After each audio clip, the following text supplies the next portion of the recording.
고린도후서 12장 14절부터 21절 말씀 한 절씩 교독하겠습니다. 보라, 내가 이제 세 번째 너에게 가기를 준비하였으나 너에게 폐를 끼치지 아니하리라. 내가 구하는 것은 너의 재물이 아니요 오직 너희라. 어린아이가 부모를 위하여 재물을 저축하는 것이 아니요 부모가 어린아이를 위하여 하느니라. 내가 너희 영혼을 위하여 크게 기뻐함으로 재물을 사용하고 또 내 자신까지도 내어주리니 너희를 더욱 사랑할수록 나는 사랑을 덜 받겠느냐.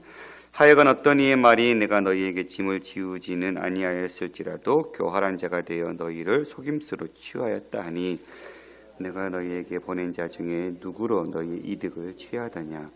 내가 디도를 권하고 함께한 형제를 보내었으니 디도가 너희의 이득을 취하더냐. 우리가 동일한 성령으로 행하지 아니하더냐. 동일한 보조로 하지 아니하더냐. 너희는 이때까지 우리가 자기 변명을 하는 줄로 생각하는구나. 우리는 그리스도 안에서 하나님 앞에 말하노라. 사랑하는 자들아, 이 모든 것은 너희의 덕을 세우기 위함이니라. 내가 갈 때에 너희를 내가 원하는 것과 같이 보지 못하고 또 내가 너희에게 너희가 원하지 않는 것과 같이 보일까 두려워하며 또 다툼과 시기와 분냄과 당짓는 것과 비방과 수근거림과 거만함과 혼란이 있을까 두려워하고 또 내가 다시 갈 때에 내 하나님이 나를 너희의 앞에서 낮추실까 두려워하고 또 내가 전에 죄를 지은 여러 사람의 그 행한 바 더러움과 음란함과 호색함을 회개하지 아니함 때문에 슬퍼할까 두려워하노라.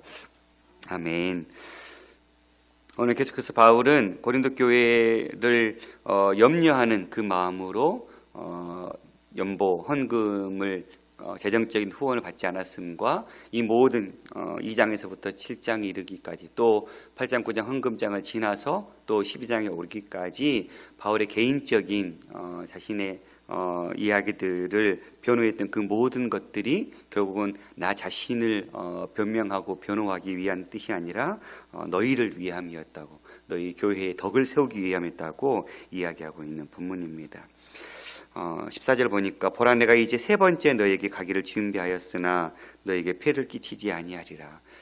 바울이 1차 복음 1차적으로 고린도에 1년 6개월 복음을 전했고, 그리고 두 번째 방문이 이제 고린도전서를 써보는 이후에 여러 가지 문제가 해결되지 않아서 직접 다녀왔던 적이 있었지요. 그리고 이제 디도에게 이 편지를 눈물로 쓴 혹독한 편지를 써서 보낸 이후에 디도를 기다리면서 결국 마케도냐에서 디도를 만났고, 이제 세 번째 이 편지를 이제 쓰면서 세 번째 너에게 가고자 원한다라고 이야기하고 있는 본문입니다. 그러면서 너에게 폐를 끼치지 아니하리라. 이 폐를 끼치지 아니한다는 말이 너에게 경제적으로 도움을 얻지 않겠다라는 지금까지 이야기했던 동일한 그 원칙, 고린도 교회 성도들에게 경제적인 도움을 받지 않겠다라는 그 원칙을 설명해주고 있는 것이지요. 이 폐를 끼친다라는 말은 무거운 짐을 지우다라는 뜻이거든요. 그러니까 내가 너희들에게 이 무거운 짐을 지워주지 않기를 원한다. 경제적인 부담을 안겨주지 않기를 원한다라고 이야기하고 있는 것입니다. 그러면서 내가 구하는 것은 너희의 재물이 아니요 오직 너희라. 어린아이가 부모를 위하여 재물을 저축하는 것이 아니요 부모가 어린아이를 위하여 하는다. 당연히 부모가 자녀들을 양육하고 책임져야 될 의무가 있는 것이죠. 부모에게.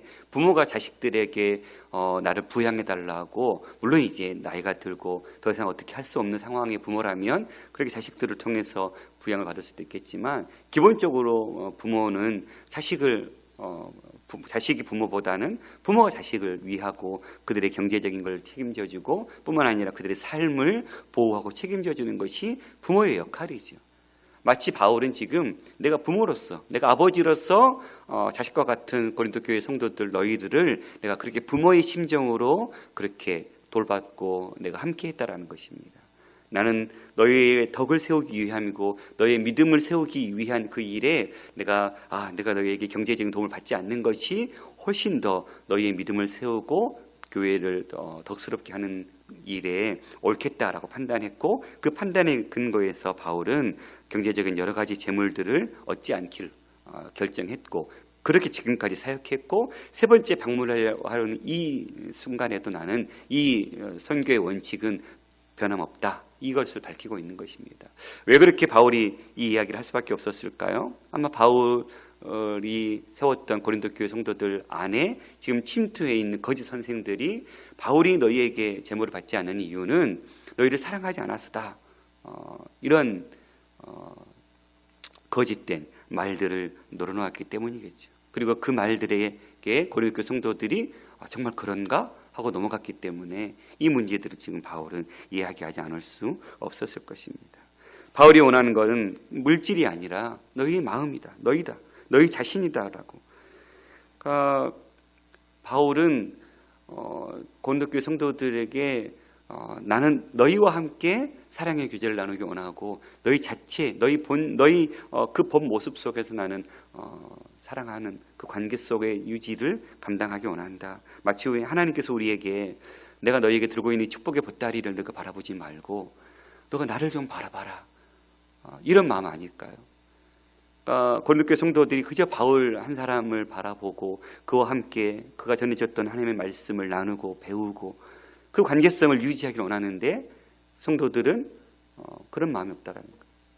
바울은 나는 너희와 함께 너희 스스로를 원하고 너희와 함께 교제하고 사랑하는 관계를 원하지 내가 너희로부터 무언가를 얻고 내가 너희에게 어떤 도움을 원하는 것이 아니다라고 분명하게 고백하고 있는 것입니다.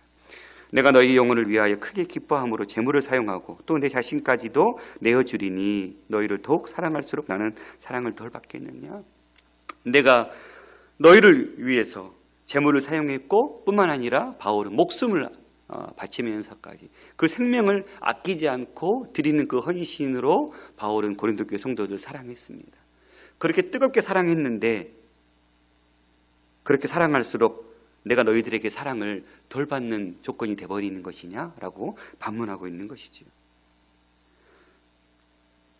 하나님께서 우리를 사랑해 주신 만큼 사랑을 받은 우리도 동일하게 그 사랑으로 다시 주 앞에 나아가는 건 사랑의 빚진 자가 감당해야 될 당연한 모습이지.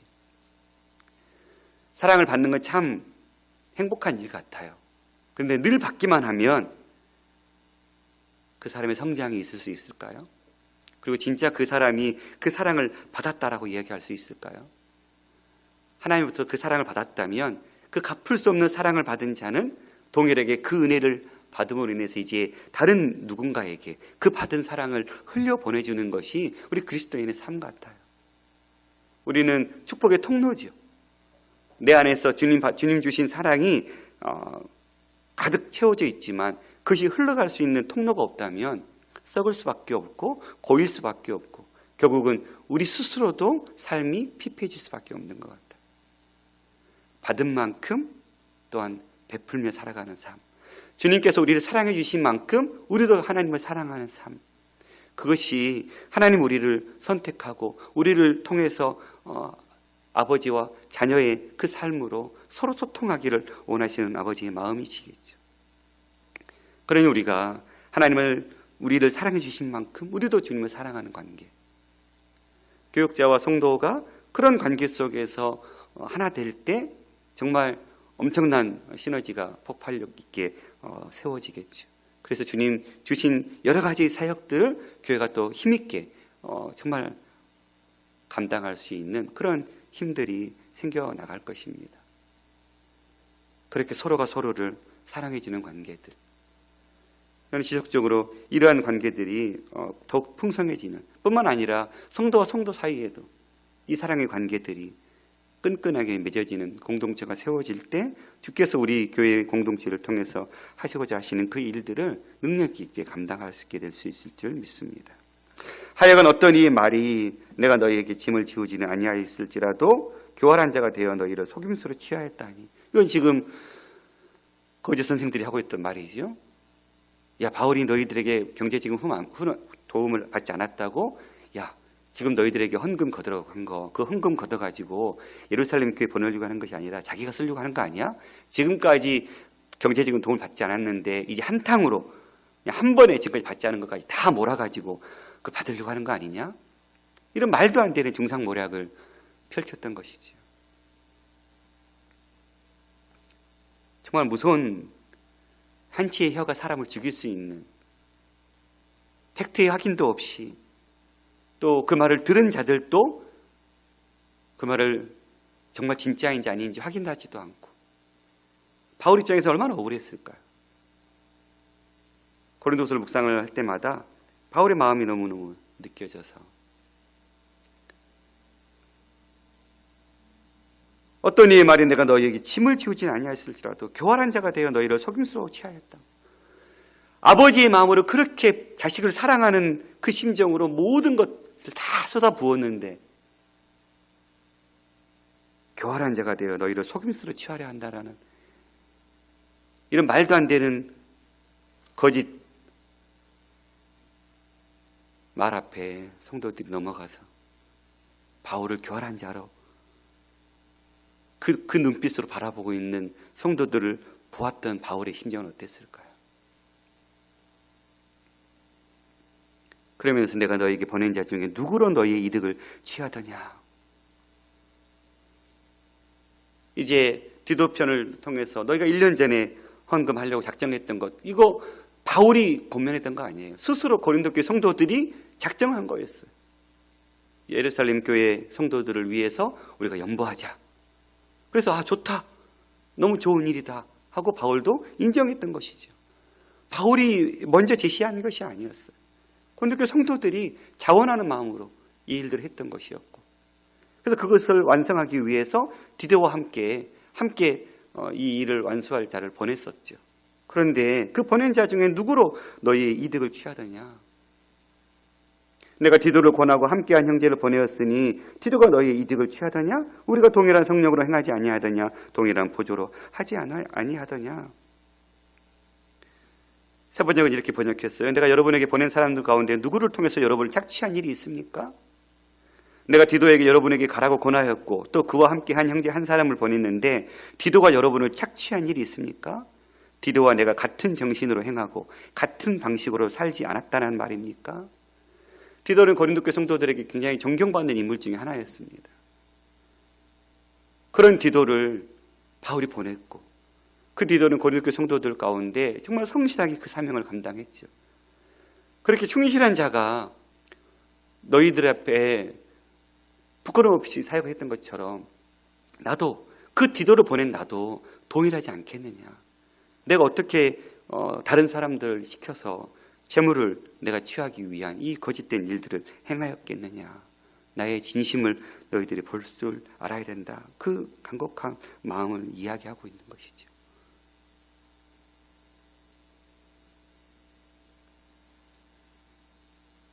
그러면서 19절, 너희는 이때까지 우리가 자기 변명을 하는 줄로 생각하는구나. 우리는 그리스도 안에서 하나님을 앞에 말하노니 사랑하는 자들아, 이 모든 것은 너희의 덕을 세우기 위함이다. 어찌 보면 고린도후서는 마치 바울의 자기 변호와 같은 책이니까 변명을 길게 늘어놓은 것처럼 볼 수 있죠. 그런데 그렇게 바울이 자기 자신을 변호할 수밖에 없었던, 자기 자신의 개인적인 일들을 이야기할 수밖에 없었던, 사도권의 문제를 꺼낼 수밖에 없었던 이유는 무엇 때문이었습니까? 고린도 교회를 견고하게 하기 위한, 너희의 덕을 세우기 위함. 자기 자신의 그 억울함을 변호하고, 나 그런 거 아니었다고, 나는 그런 목적 아니었다고 개인 변명하는데 바울의 초점이 가 있지 않았다라는 거예요. 그렇게 변호할 수밖에 없었던 것은, 그렇게 변호를 해야 내가 지금까지 전했던 그 복음이 흔들림 없이 성도들에게 선포될 수밖에 없고, 내가 전한 복음이 바른 복음이고, 그 바른 복음을 전한 내 스스로의 사도권이 보장됨으로 인해서 그 전했던 복음이 공신력이 있는 그러한 복음으로 세워질 수 있었기 때문에 바울은 이 긴 장을 통해서 자신에 대해서 변호할 수밖에 없었고, 결국은 이 변호가 나를 위한 사적인 변호가 아니라 결국은 너희의 덕을 세우기 위함이다.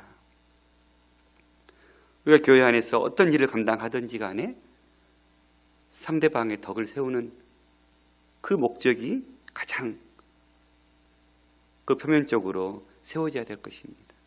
나를 위한, 내 이름을 드러내고 내 유익을 드러내기 위해서 감당한다면 그 사역들은 결코 어떠한 하나님의 열매도 맺을 수 없겠죠. 바울은 철저하게 자기를 변호하는 이 모든 문제 속에서도 그저 일신상의 그런 억울함을 푸는 계기로 사용하는 것이 아니라 이것을 통해서 고린도 교회 성도들의 어리석은 믿음을 세워지고 바른 복음을 조율해지고 있는 그러한 계기로 사용하고 있는 것이죠. 너희의 덕을 세우기 위함이라. 상대방을 세워주고 상대방을 믿음 안에서 견고하게 하는 일에 우리의 시간과 열정을 쏟아낸다면 주님이 그것이 기뻐하시는 모습이 아닐까 생각되어 봅니다. 내가 갈 때 너희를 내가 원하는 것과 같이 보지 못하고 또 내가 너희가 원하지 않는 것과 같이 보일까 두려워하며 또 다툼과 시기와 분냄과 장짓는 것과 비방과 수근거림과 거만함과 혼란이 있을까 두려워하고. 이제 바울은 이 편지를 써서 보내고 이제 고린도 교회로 갈 날이 머지 않았죠. 이제 세 번째 방문하는 그 앞두고 나서 디도편으로부터 당신의 사도권에 대해서 인정했고 여러 가지 문제들이 해결됐습니다. 그러나 여전히 아직도 소수의 사람들 가운데에는 회개하지 않고 돌이키지 않은 사람들이 있습니다라는 보고를 받았던 것 같습니다.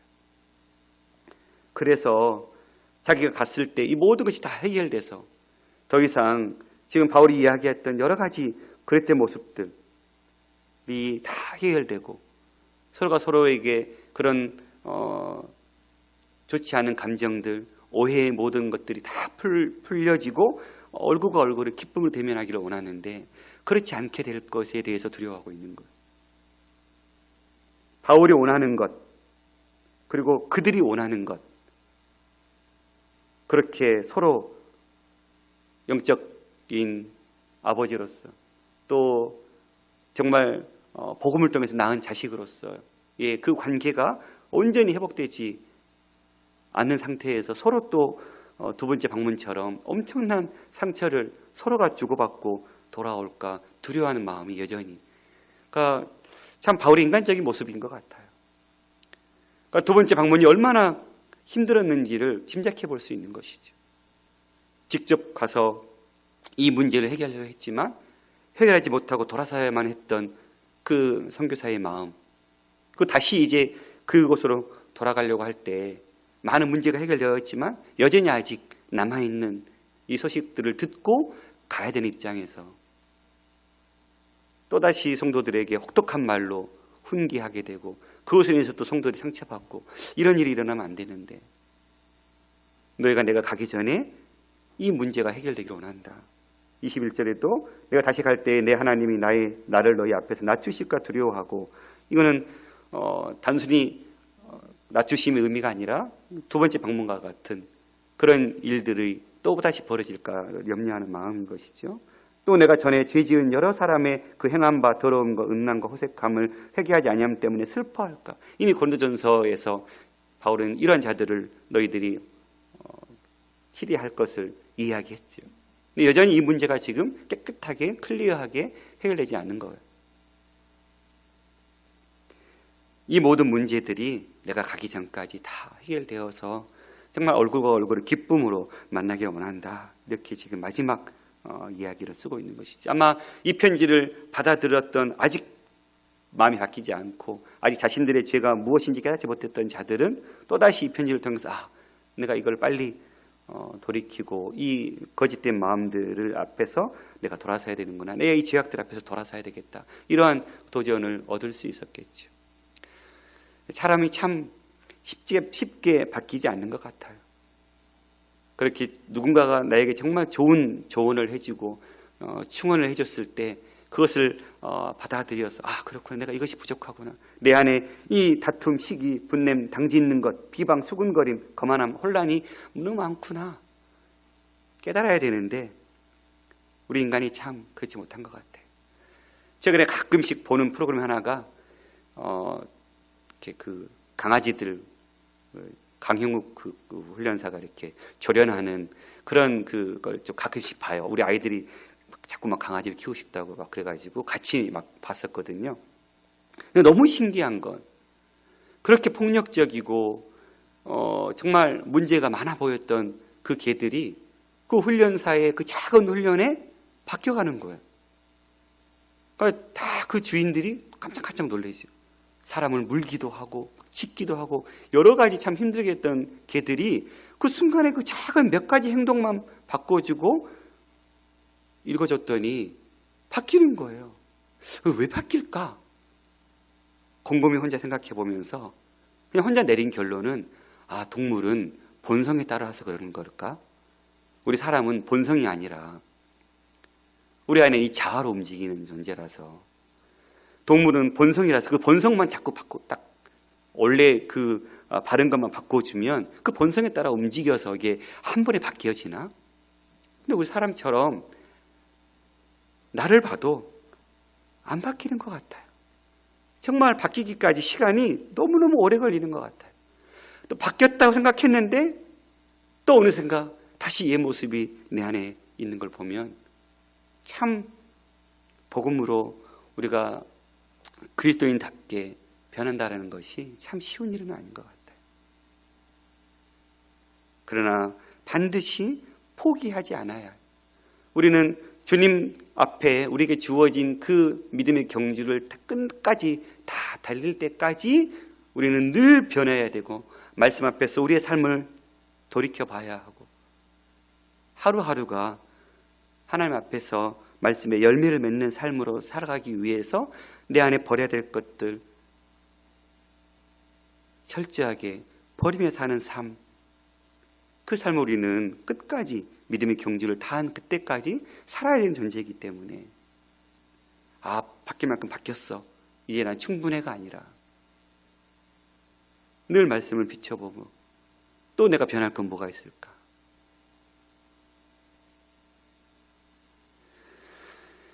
그게 하나님이 기뻐하시고 원하시는 제자의 삶이 아닐까. 고린도 교회 성도들은 지금 그렇게 많이 바뀌었지만, 대다수는 바울의 마음을 읽었지만 여전히 바울의 마음을 아프게 하고 있는 소수의 문제를 안고 있는 이 상황 속에서 바울은 이 모든 것이 다 깨끗하게 풀려지려 원한다, 이 마음을 이야기하고 있는 것입니다. 우리 교회 안에 이러한 성숙한 성도 간에, 또 교육자 간에, 공동체 안에서 그러한 성숙함들이 날로 세워질 수 있는 그러한 교회가 될 수 있기를 원합니다. 그렇게 하기 위해서는 누군가가 내 마음을 알아주고 바뀌기를 원하기 전에 내가 스스로 말씀 앞에서 바꿔야 될 모습은 없는지, 내가 돌이켜야 될 모습은 없는지, 말씀 앞에 우리는 늘, 그래서 우리가 매일 말씀 묵상해야 되는 이유가 여기에 있는 것 같아요.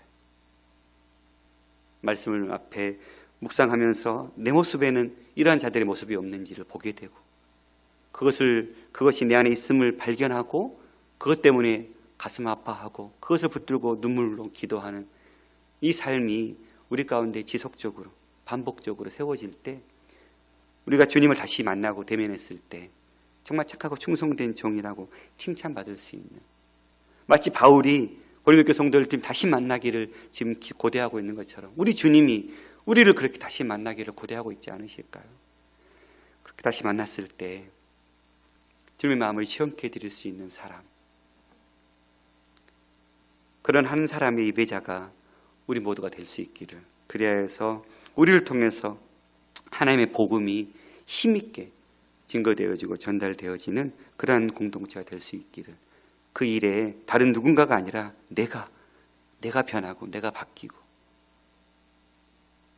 내 힘으로는 할 수가 없으니까 주님 의지하면서 주님 나에게 그 마음을 부어달라고, 주님 내게 정말 말씀대로 살 수 있는 힘을 나에게 부어달라고 간구하면서 오늘도 주님 기뻐하시는 삶으로 세워지는 저와 여러분 삶이 될 수 있기를 간절히 소망합니다. 기도하겠습니다. 살아계신 아버지 하나님, 바울의 마음이 얼마나 힘들었을까요? 거짓 선생들의 중상모략으로 인해서 복음의 그 수고와 그 애씀으로 낳은 자식과 같은 교회가 자신을 등지고 외면할 때 선교사의 그 마음은 얼마나 아팠을까요? 이 문제를 해결받지 못해서 복음의 문이 활짝 열렸는데도 그 복음조차도 못 전하지 못했던 그 아픈 마음을 가지고 주님 앞에 있었던 이 바울의 마음, 하나님, 혹 우리가 다른 누군가에게 이렇게 큰 아픔의 상처들을 주며 살고 있지 않는지 모르겠습니다. 내 안에 이러한 이기적이고 그릇된 모습들 때문에 다른 누군가에게 큰 상처를 주고 있지 않은지 모르겠습니다. 주님, 화평을 이루는 자가 되게 도와주옵소서. 내가 먼저 내 삶을 돌아보고 내 안에 벗어내야 될 그릇된 모습들은 없는지, 내 안에 회개하고 돌이켜야 될 공동체 하나됨을 방해하고 있는 그릇된 모습은 없는지 돌아보고, 하나님 세우신 공동체를 건강하고 힘있게 세우기 위해서 하나님 늘 말씀 앞에 나를 비춰보면서 주님이 원하시고 기뻐하시는 예배자로 우리가 바뀌고 변화되어서 나로 인해서 공동체가 하나 되고 주님 주신 사명을 능력 있게 감당할 수 있는 그러한 시발점이 될 수 있도록 우리를 붙잡아 주옵소서. 주님, 우리는 그렇게 변화가 참 하루빨리 그렇게 한 번에 바뀌지 않는 연약한 존재임을 고백합니다. 생각은 있사오나 삶으로 연결되기까지 왜 이렇게 힘든지 모르겠습니다. 이런 우리 연약함을 아시는 아버지 하나님, 우리가 날마다 기도 속에서 말씀 속에서 우리를 쳐서 복종하고 주님이 원하시는 믿음의 사람으로 변화되어서 정말 주님의 나라를 이 땅 가운데 세워나가는 하나님의 귀한 자녀 될 수 있도록, 다시 주님 만나는 그날 정말 착하고 충성된 종이라고 주의 마음을 흡족하게 할 수 있는 삶을 살아갈 수 있도록 우리를 붙잡아 주시옵소서. 모든 말씀 의주 예수 그리스도 이름으로 기도드렸습니다. 아멘.